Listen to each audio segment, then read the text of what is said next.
Hello everyone, कैसे हो आप सब लोग। आशा करते हैं आप स्वस्थ होंगे, सुरक्षित होंगे। स्वागत है आप सभी का हमारे यूट्यूब चैनल पर। आज अपना टॉपिक है फोटोसिंथेसिस। काफ़ी बच्चों की लगातार डिमांड थी कि रेस्पिरेशन और फोटोसिंथेसिस के वीडियोज बनाकर डाले जाएं। तो आज हम शुरुआत करते हैं फोटोसिंथेसिस से, प्रकाश संश्लेषण से। यहाँ से यदि हम 12th आरबीएससी की बात करते हैं तो एक बड़ा क्वेश्चन फोटोसिंथेसिस में से जरूर आता है, प्रकाश संश्लेषण। प्रकाश संश्लेषण के बारे में विस्तार से पढ़ने से पहले हम थोड़ा सा इसके बारे में जनरल बातों के बारे में डिस्कस करते हैं। आपने देखा होगा कि इस प्रकृति में ऊर्जा का एकमात्र स्रोत सूर्य है, और पादपों में ऐसी शक्ति है कि वो जो सूर्य की प्रकाशीय ऊर्जा है उसको केमिकल एनर्जी में कन्वर्ट कर देते हैं या फूड एनर्जी में कन्वर्ट कर देते हैं। इसके अलावा प्रकृति में एनर्जी किसी के पास नहीं है, सिर्फ प्रकृति में एनर्जी सूर्य के पास है। और उस प्रकाशीय ऊर्जा को रासायनिक ऊर्जा में जो चेंज करने का कार्य करते हैं वो पादप करते हैं। उसी प्रकाश ऊर्जा को रासायनिक ऊर्जा में जो चेंज करने का जो प्रोसेस है उसको बोला जाता है फोटोसिंथेसिस। यदि फोटोसिंथेसिस की हम डेफिनेशन देखें, परिभाषा देखें, तो परिभाषा किसे कहते हैं? हरे पादपों द्वारा सूर्य के प्रकाश की उपस्थिति में मिट्टी से अवशोषित जल एवं वायुमंडल से प्राप्त CO2 को रासायनिक ऊर्जा में बदलना प्रकाश संश्लेषण कहलाता है। हम लिख सकते हैं हरे पादपों द्वारा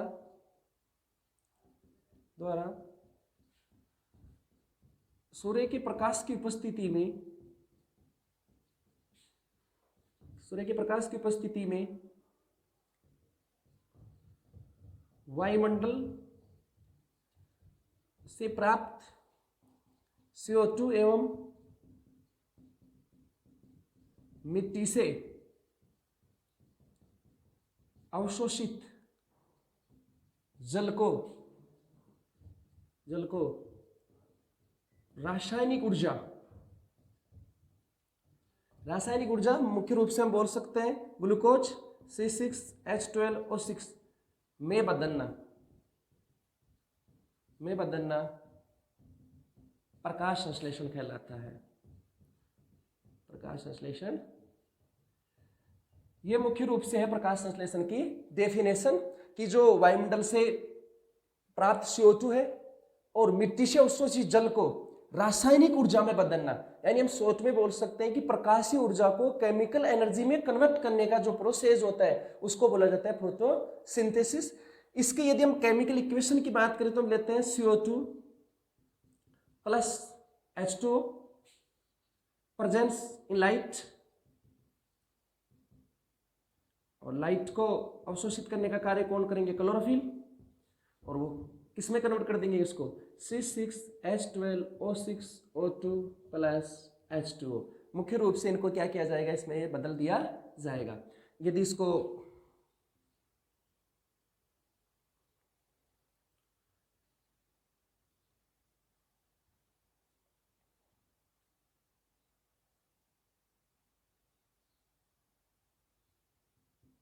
ये मुख्य रूप से इक्वेशन है। CO2 और H2O को प्रकाश की उपस्थिति में किसमें बदल देना? रासायनिक ऊर्जा, यानी किसमें बदल देना? ग्लूकोज में बदल देना, क्या कहलाता है? और ये ऊर्जा आगे से आगे प्रत्येक पारितंत्र में संचारित होती रहती है। अब यदि फोटोसिंथेसिस की मुख्य रूप से बात करते हैं तो फोटोसिंथेसिस एक ऑक्सीडेशन रिडक्शन रिएक्शन है। यदि इस अभिक्रिया के प्रकार की बात करते हैं कि जो प्रकाश संश्लेषण वो किस प्रकार की रिएक्शन है, तो यह एक ऑक्सीडेशन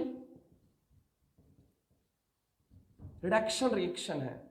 यानी हम बोल सकते हैं यह एक ऑक्सीकरण अपचयन अभिक्रिया है। मतलब इसमें ऑक्सीडेशन और रिडक्शन दोनों क्रियाएं साथ साथ चलती हैं। इसको हम सोच में बोल सकते हैं कि प्रकाश संश्लेषण एक रेडॉक्स रिएक्शन है। रेडॉक्स रिएक्शन का मतलब होता है जिसमें ऑक्सीडेशन और रिडक्शन दोनों क्या हो? साथ साथ होती है। अब हम ये चर्चा करते हैं कि इसमें ऑक्सीकरण किसका होता है और रिडक्शन किसका होता है।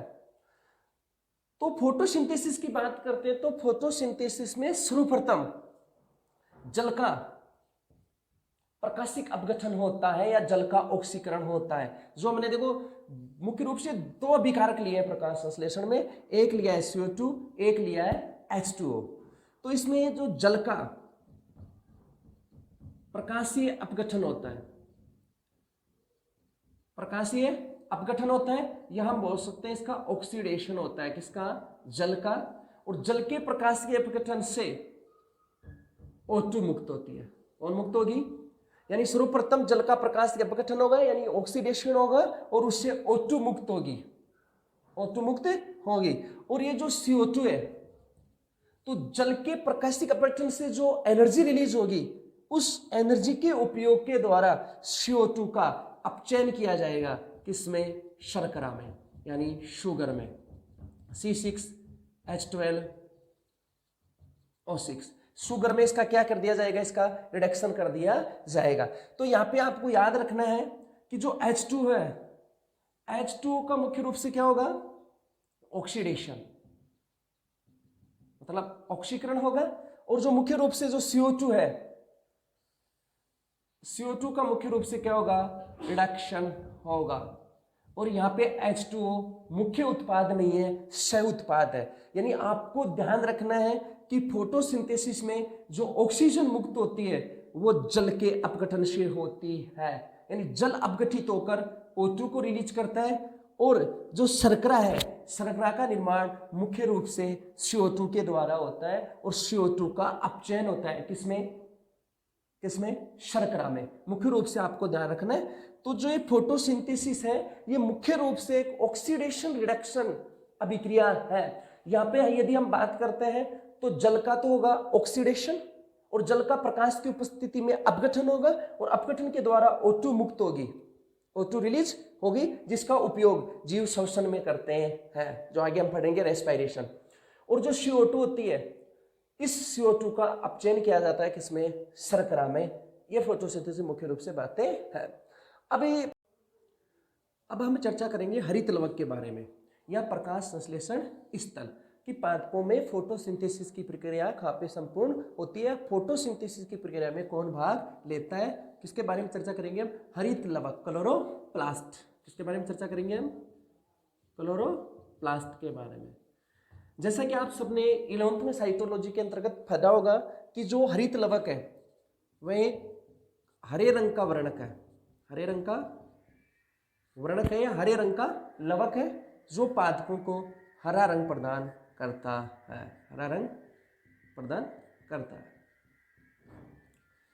यदि एक कोशिका में इनके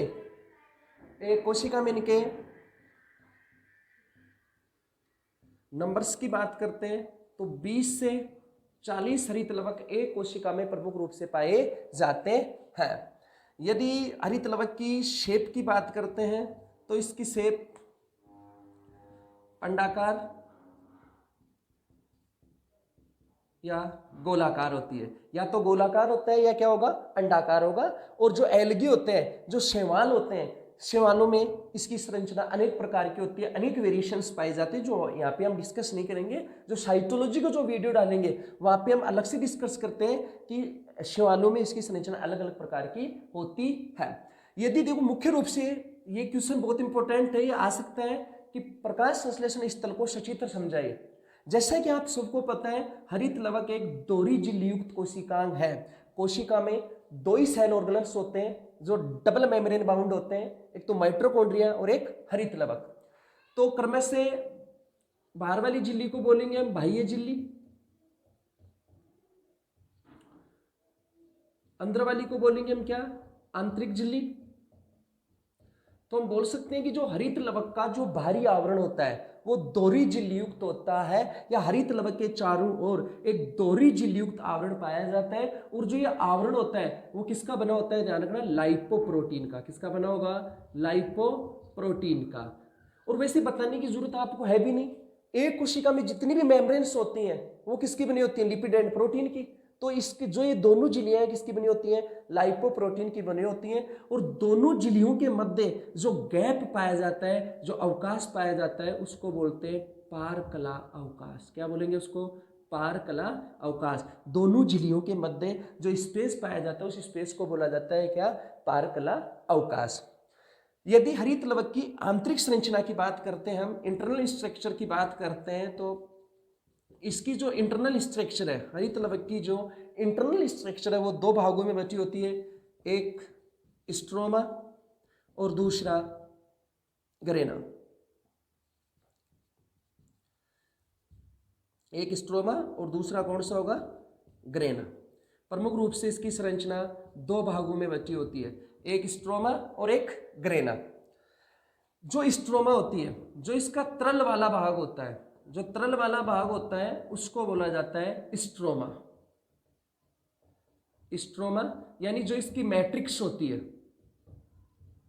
जो इसकी मैट्रिक्स होती है उस मैट्रिक्स को स्ट्रोमा बोला जाता है। इस मैट्रिक्स के अंतर्गत जैसा कि आप सबको पता है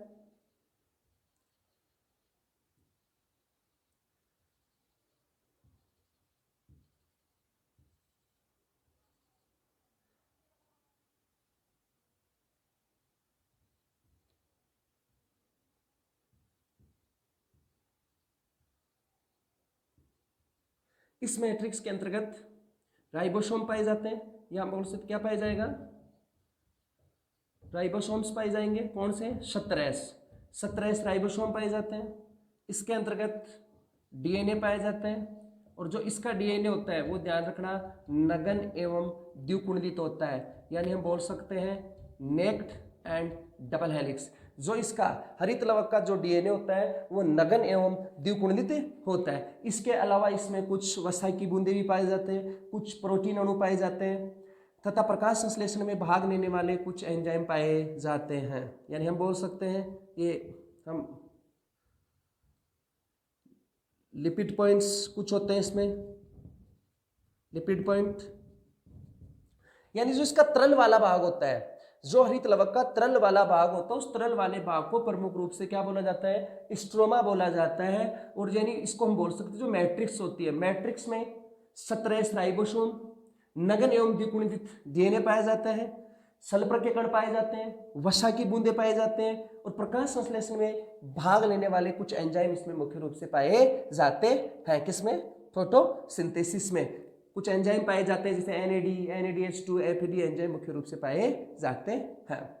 अब दूसरी चर्चा करते हैं हम ग्रेना की। जो हरित लवक का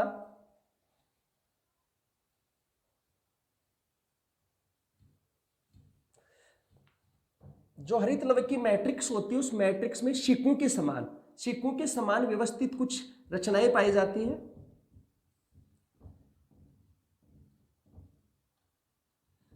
हरित लवक की मैट्रिक्स में सिक्कों के समान व्यवस्थित कुछ रचनाएं पाई जाती हैं, उन रचनाओं को ग्रेना कहा जाता है। उन रचनाओं को, हरित लवक की जो मैट्रिक्स होती है उसमें सिक्कों के समान मतलब एक के ऊपर एक व्यवस्थित कुछ रचनाएं पाई जाती हैं, उन रचनाओं को क्या बोला जाता है, ग्रेना कहा जाता है। एक हरित लवक में इनकी संख्या होती है 40 से 60, यानी हम बोल सकते हैं एक हरित लवक में 40 से 60 ग्रेना पाए जाते हैं, तथा प्रत्येक ग्रेना का निर्माण 10 से 100 थाइलेकोइड झिल्लियों से होता है। कितनी, 10 से 100, मतलब एक ग्रेना में 10 से 100 थाइलेकोइड झिल्लियां पाई जाती हैं। इस संपूर्ण को तो बोलेंगे ग्रेना, और इसकी प्रत्येक इकाई को थाइलेकोइड बोला जाता है, जो एक के ऊपर एक व्यवस्थित है। और एक ग्रेना में 10 से 100 थाइलेकोइड झिल्लियां पाई जाती हैं। दो ग्रेना आपस में स्ट्रोमा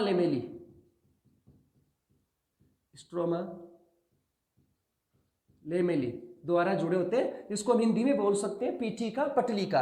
दो ग्रेना आपस में पीठिका पटली द्वारा जुड़े होते हैं, जो दो ग्रेना के मध्य जो रचना पाई जाती है। अब यहाँ पे समझने की बात है कि जो ग्रेना होता है उस ग्रेना की आंतरिक सतह पर कुछ कण पाए जाते हैं, जिसको बोला जाता है क्वांटोसोम। क्या बोला जाएगा, क्वांटोसोम कहा जाता है। क्वांटोसोम बहुत इंपॉर्टेंट टॉपिक है, this is unit of photosynthesis. Quantosome को क्या बोला जाता है, यूनिट ऑफ फोटोसिंथेसिस, मतलब प्रकाश संश्लेषण की इकाई। यदि क्वेश्चन आ जाए कि क्वांटोसोम क्या होता है, क्वांटोसोम को क्या बोला जाता है? यूनिट ऑफ फोटोसिंथेसिस, प्रकाश संश्लेषण की इकाई। किसको बोला जाएगा? क्वांटोसोम को। या हम ऐसे बोल सकते हैं, हरित लवक की क्रियात्मक एवं संरचनात्मक इकाई को क्या बोला जाता है? क्वांटोसोम कहा जाता है। ये जो क्वांटोसोम है इसकी खोज की थी पार्क एवं बिगिन नामक साइंटिस्ट ने। पार्क एवं बिगिन नामक दो साइंटिस्ट थे जिसने क्वांटोसोम की खोज की थी। यहाँ पे आप जानने की कोशिश करना, प्रकाश संश्लेषण का स्थल तो होता है हरितलवक। हरितलवक क्या होता है? प्रकाश संश्लेषण का स्थल। और जो प्रकाश संश्लेषण की जो यूनिट होती है वो यूनिट कौन होती है? क्वांटोसोम। और क्वांटोसोम ग्रेना की आंतरिक सतह पर पाए जाते हैं। ग्रेना की आंतरिक सतह पर कौन पाए जाते हैं? क्वांटोसोम। हमेशा ध्यान रखना बेटा, एक क्वांटोसोम में 230 क्लोरोफिल अणु पाए जाते हैं। एक क्वांटोसोम में 230 क्लोरोफिल अणु पाए जाते हैं। क्वेश्चन बहुत बार पूछा जाता है एग्जाम्स में, कंपटीशन एग्जाम्स में। यहां से जो आपको क्वेश्चन बताएंगे ज्यादातर कंपटीशन एग्जाम में पूछे जाते हैं। तो एक क्वांटोसोम में 230 क्लोरोफिल अणु पाए जाते हैं, जिनमें से 160 तो होते हैं क्लोरोफिल ए, और जो बाकी बच गए 70 वो क्या होंगे? Chlorophyll B. यानी एक क्वांटोसोम में 230 क्लोरोफिल अणु पाए जाते हैं, उनमें से 160 तो होंगे क्लोरोफिल ए और 70 होंगे क्लोरोफिल बी। इसके अलावा बेटा इसमें 46 किविनोन,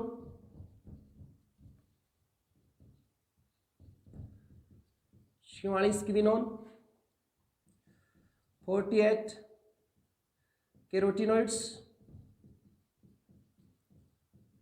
और 116 फॉस्फोलिपिड्स पाए जाते हैं।